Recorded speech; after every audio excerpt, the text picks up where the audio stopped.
In this beat, I have a lot of little grainy sounds.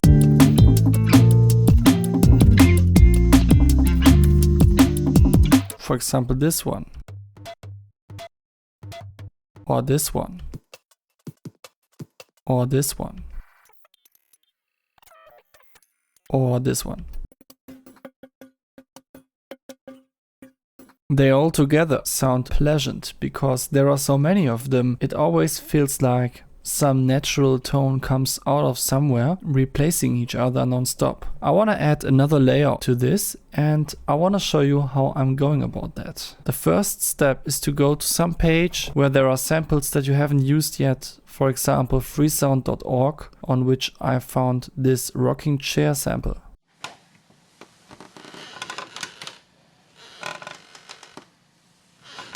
A really exciting sample. Attribution 3 license. So since you can see where you can find the sample in this video, I guess I attributed to it. Once you've downloaded it, you can import it. Now the first thing you notice is that it is not tight on the beat.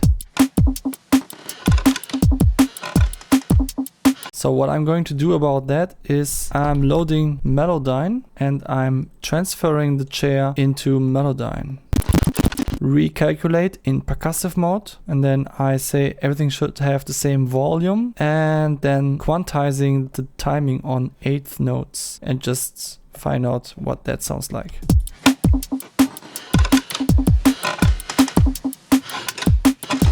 Then you can go on, tweak the settings, maybe just the global settings to make it easy.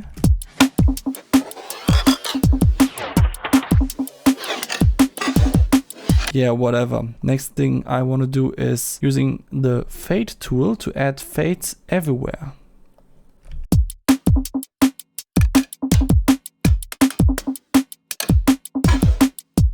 Now I can bounce this, throw away the old sample, just work with this one. Now next step would be to granulize it. I like to use Bitwig's slice mode because then when you turn up formant and pitch, it will immediately sound really crazy. In most cases. Now let's tweak this. When you turn down formant to the negative values, it often adds reverse fragments when you are in ping pong mode. And when you are on the positive formant values, then it just adds these grainy repeats.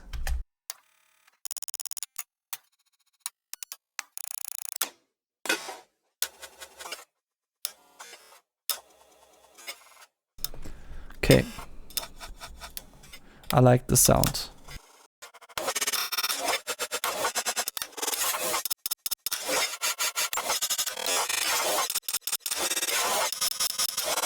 Okay, nice. Let's bounce that.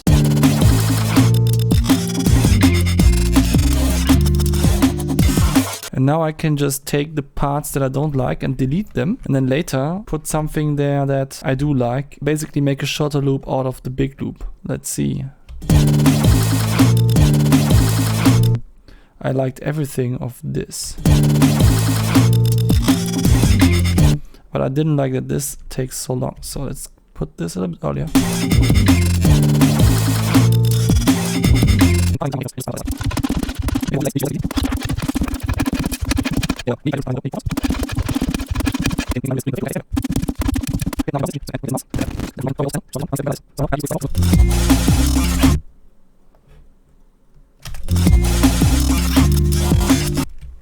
No.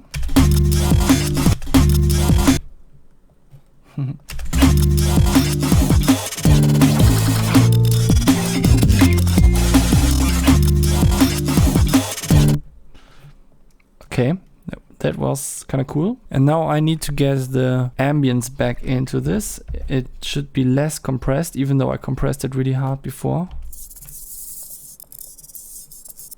So using Multiband Expansion.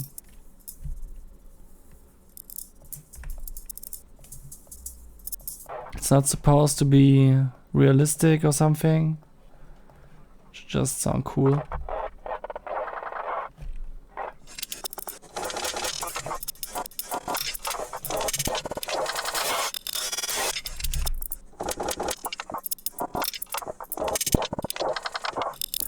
So now I duplicated the multiband compressor in order to make it even steeper. And that makes a difference because the range only goes down to minus 30 decibels in Pro MB. So now you essentially have a range of minus 60 decibels. Also, it's cool that you can just tweak the settings now again. For example, you can change the crossover frequencies on purpose, knowing that this will introduce some weird phasing, because it could be cool.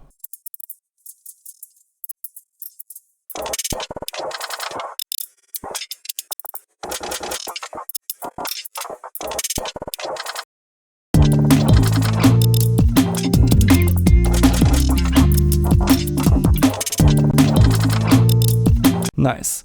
That sounds much better than this.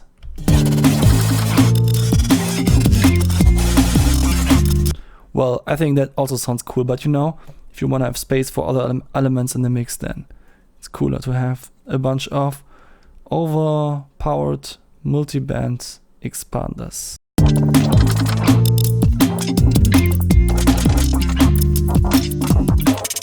Okay, now if you want to make this a little bit more polished, you can just add a clipper at the end.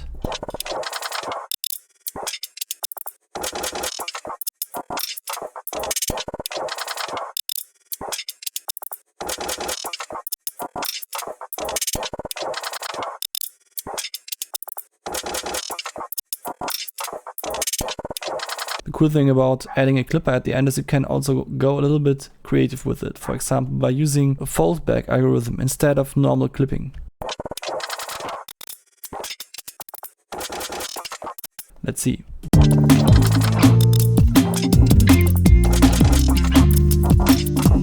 I just had a cool idea, by the way. Why don't we just make a layer, use a whole bunch of Foldback going into a phaser. Yeah, and then another layer with a more traditional clipping setting.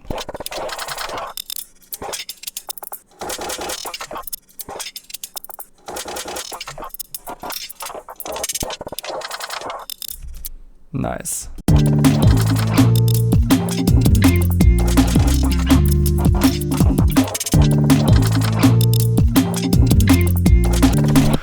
But a little bit overkill.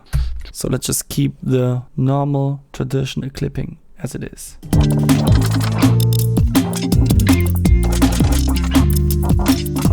So let's bounce that out. And I have a new layer of granular stuff.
The end.